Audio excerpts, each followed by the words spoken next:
اور دوسری بات جو حدیث مبارکہ سے معلوم ہوتی ہے کہ یہ عورت کو ایشورنس چاہیے ہوتی ہے، ضمانت چاہیے ہوتی ہے کہ میرا خاوند مجھ سے خوش ہے، مجھے نہیں چھوڑے گا، مجھے تنہا نہیں کرے گا، میرا گھر نہیں اجڑنے دے گا۔ دیکھیں اللہ کے پیارے حبیب صلی اللہ علیہ وسلم نے سیدہ عائشہ رضی اللہ تعالیٰ عنہ کو یقین دہانی کروائی کہ دیکھو اس نے طلاق دی تھی، میں تمہیں طلاق نہیں دوں گا۔ جتنا وہ اپنی بیوی کے لیے اچھا ہے، بیوی اس کی تعریفیں کرتی نہیں تھکتی، اس سے زیادہ میں تمہارے لیے اچھا ہوں۔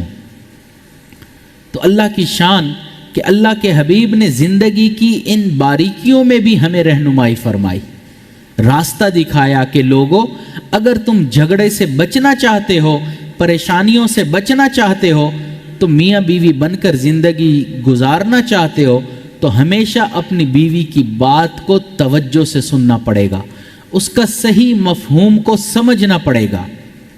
مثال کے طور پر میاں بیوی قریب ہیں اور بیوی کہہ رہی ہے کہ مجھے ڈر لگ رہا ہے، تو خاوند سمجھتا ہے کہ ڈرنے کی کیا ضرورت ہے، میں موجود ہوں، گھر میں کوئی بھی نہیں تو ڈرنے کی کیا ضرورت، جبکہ بیوی اس وقت یہ چاہ رہی ہوتی ہے کہ مجھے سردی لگ رہی ہے تو وہ پیغام یہ دے رہی ہے کہ مجھے اپنے ساتھ لگا لیں، اور مرد کوتاہی کرتا ہے کہ وہ سمجھتا ہے کہ اس کو کسی چیز سے ڈر لگ رہا ہے تو وہ اس چیز کو اگنور کر دیتا ہے، اور یہ دل ٹوٹنے کا سبب بنتی ہے۔ نبی علیہ الصلوۃ والسلام کی مبارک حیات کو دیکھیں تو آپ صلی اللہ علیہ وسلم چھوٹی چھوٹی باتوں کو بھی فوراً سمجھ جاتے تھے۔ پہلے بھی یہ حدیث مبارکہ بیان کی کہ آپ صلی اللہ علیہ وسلم کو پتہ چل جاتا تھا کہ ازواج میں سے کون ناراض ہے کون خوش ہے۔ ایک مرتبہ آپ نے فرمایا کہ اللہ کے محبوب نے کہ عائشہ مجھے پتہ چل جاتا ہے کہ آپ مجھ سے ناراض کب ہوتی ہیں، خوش کب ہوتی ہیں۔ عرض کیا اللہ کے محبوب کیسے پتہ چلتا ہے؟ تو انہوں نے عرض کیا اللہ کے محبوب، آپ نے فرمایا کہ جب آپ خوش ہوتی ہیں تو آپ کہتی ہیں ورب محمد صلی اللہ علیہ وسلم کے رب کی قسم، جب آپ ناراض ہوتی ہیں تو آپ کہتی ہیں رب ابراہیم کے رب کی قسم، تو مجھے پتہ چل جاتا ہے۔ تو حضرت عائشہ نے مسکرا کر عرض کیا کہ اللہ کے حبیب آپ کا نام لینا چھوڑتی ہوں، آپ کو تو نہیں چھوڑتی۔ تو معلوم ہوا کہ اللہ کے محبوب کی اتنی گہری نظر تھی کہ بیوی کے ایک ایک لفظ سے ان کو پتہ چل جاتا تھا کہ اس وقت بیوی کی کیفیت کیا ہے، وہ کس موڈ میں ہے، کس انداز میں ہے۔ تو آج ہم نبی علیہ الصلوۃ والسلام کی سیرت میں سے سنتوں کے متلاشی ہیں۔ ہم چاہتے ہیں کہ ہم اللہ کے حبیب جیسی زندگی گزارنے کی کوشش کریں، تو یہ بھی تو سیرت کا ایک پہلو ہے نا۔ کبھی اس پہلو پر بھی ہم نے غور کیا کہ اللہ کے محبوب چھوٹی چھوٹی بات کو سمجھ جایا کرتے تھے۔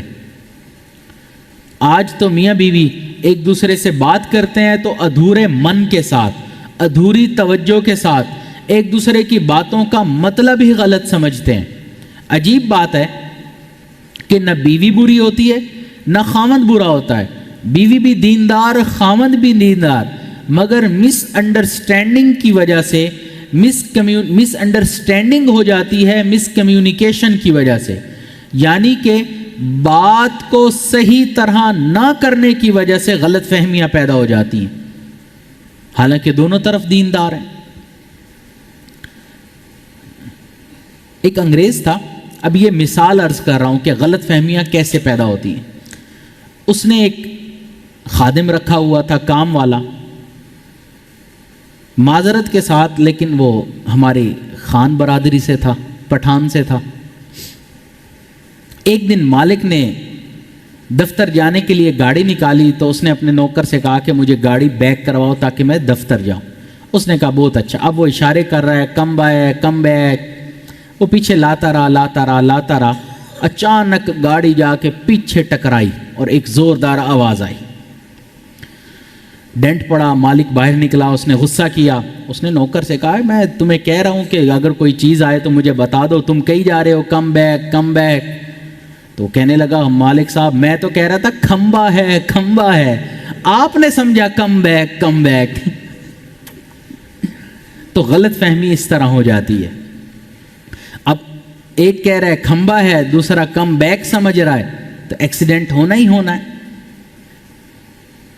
اب یہ مثالوں سے بات سمجھا رہے ہیں کہ بات انداز کوئی اور ہوتا ہے، مقصد کچھ اور ہوتا ہے، لیکن سمجھنے والا سمجھتا کچھ اور ہے، تو یہ سمجھانا مقصود ہے۔ تو دوسری مثال، ایک سردار جی کو کسی نے دیکھا کہ اس نے اپنے بائک کے اوپر نا پیسے چپکائے ہوئے ہیں، نوٹ ٹیپ سے چپکائے ہوئے ہیں۔